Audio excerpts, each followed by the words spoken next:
और ये बड़ी खबर ये है कि एआईएमआईएम ने उम्मीदवारों की पहली लिस्ट जारी कर दी है। जहां 16 जिलों की 32 सीटों पर एआईएमआईएम यानी असदुद्दीन की पार्टी ने उम्मीदवार घोषित कर दिए।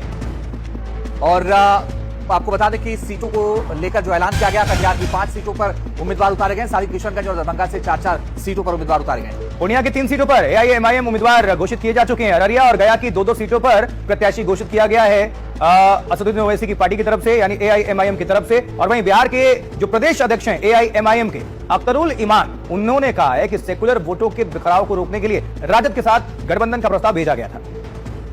एआईएमआईएम बिहार ने बड़ी कोशिश की कि सेकुलर वोटों का बिखराव न हो और लोग एक साथ मिलकर लड़ें, जो लोग ईमानदारी के साथ सांप्रदायिक शक्तियों को शिकस्त देना चाहते हैं।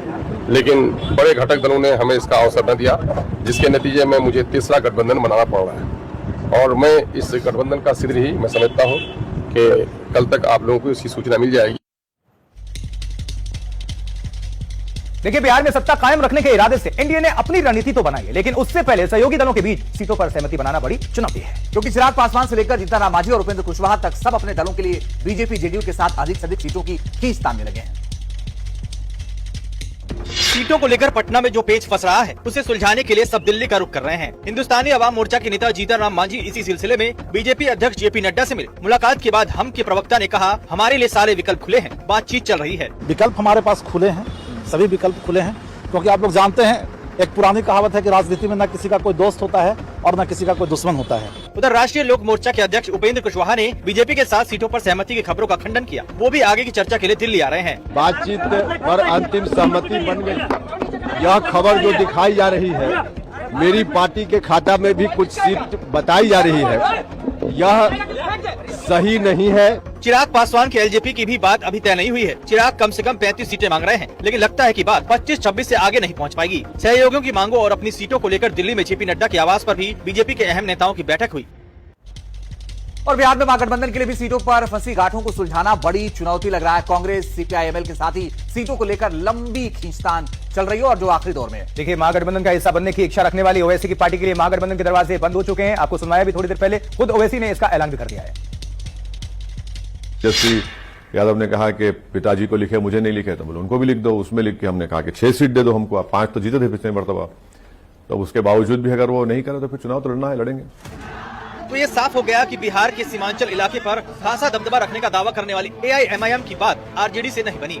लिहाजा ओवैसी की पार्टी अकेले जा सकती है, जो महागठबंधन के लिए मुश्किल ही बनेगा। इस बीच आरजेडी के महागठबंधन में तमाम मतभेदों के बीच कई बातों पर सहमति बन गई है। सूत्रों से मिली जानकारी के मुताबिक तेजस्वी को मुख्यमंत्री चेहरा घोषित करने के साथ 3 डिप्टी सीएम का ऐलान भी हो सकता है। अगले 1 से 2 दिनों में आधिकारिक ऐलान हो सकता है।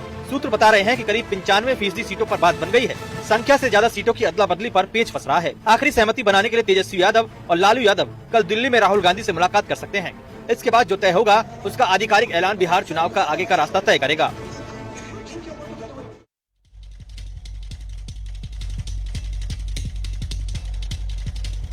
देखिए, वैसे सियासी पिच पर वहां पर तो बल्लेबाजी खूब चल रही है, चाहे किसी की भी बात कर लीजिए, किसी भी पार्टी की और बड़े नेताओं की। लेकिन यहाँ पर और भी किसी पिच पर बल्लेबाजी की खबर आ रही है। तेजस्वी यादव आज पिच पर उतर गए और वो रिपोर्ट भी आपको दिखाते हैं कैसे वो अब पिच पर बल्लेबाजी कर रहे हैं।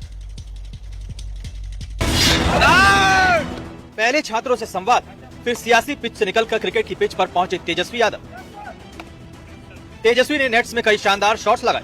उनका क्रिकेट खेलने का अंदाज किसी पेशेवर खिलाड़ी से कम नहीं था, चाहे वो कवर ड्राइव हो या फिर जोरदार फुल शॉट। तेजस्वी का बल्ला आज खूब बोला। तेजस्वी को देखने के लिए बहुत से लोग मैदान पर आए। उन्हें क्रिकेट खेलते हुए देखने के लिए मोइन उल हक स्टेडियम में भीड़ उमड़ पड़ी।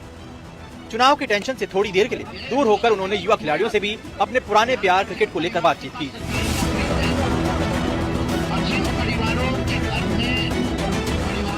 सियासी मुकाबले से पहले क्रिकेट के इस मुकाबले ने बता दिया कि तेजस्वी हर मैदान की तैयारी में जुटे हैं। बिहार चुनाव की घोषणा हो चुकी है, इसलिए अब देखना होगा कि तेजस्वी के धमाकेदार शॉट्स सियासी पिच पर कितने रन बटोरते हैं। तो बिहार विधानसभा चुनाव आ गया है, नेताओं को अपने क्षेत्र में जाना है, लेकिन आरजेडी विधायक फतेह बहादुर को अपने क्षेत्र में जाना भारी पड़ गया। देखिए, गवालों ने कोई काम ना करने का आरोप लगाते हुए उनका जमकर विरोध किया, जिसके बाद नेताजी मौके से नदारद। खबर आरजेडी विधायक फतेह बहादुर जैसे ही चुनावी जनसंपर्क के लिए रोहतास पहुंचे, बवाल शुरू हो गया। ग्रामीणों ने उनका जमकर विरोध किया। इसी बीच विरोध बढ़ता देख गांव वालों और नेताजी के समर्थकों में धक्का मुक्की भी शुरू हो गई।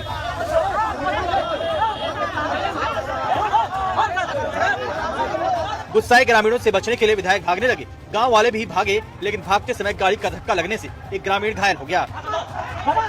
उन्हें इलाज के लिए अस्पताल ले जाया गया। गांव वालों का आरोप है कि पिछले 5 सालों में विधायक ने उनके गांव के लिए कोई भी काम नहीं किया।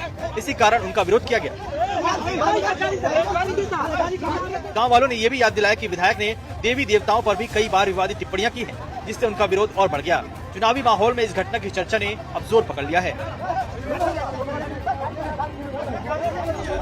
बात ये बिहार की हो गई। अब उत्तर प्रदेश में आपको लिए आते हैं। देखिए, समाजवादी पार्टी के अध्यक्ष अखिलेश यादव का आधिकारिक फेसबुक अकाउंट बहाल हो चुका है। इस अकाउंट को पहले कथित तौर पर सस्पेंड कर दिया गया था। समाजवादी पार्टी के नेता अकाउंट के सस्पेंशन के लिए बीजेपी सरकार को जिम्मेदार ठहरा रहे थे और इसे विपक्ष की आवाज को बंद करने के लिए अघोषित इमरजेंसी बता रहे थे। लेकिन केंद्रीय मंत्री अश्विनी वैष्णव ने साफ किया है कि सरकार की इसमें कोई भूमिका नहीं थी। इस अकाउंट से एक आपत्तिजनक पोस्ट की गई, इसलिए फेसबुक ने अपनी नीति के तहत इसे ब्लॉक किया। लेकिन अब ये फेसबुक अकाउंट खुल चुका है, यानी बहाल हो गया है। इस अकाउंट पर 80 लाख फॉलोअर्स हैं या अखिलेश यादव का।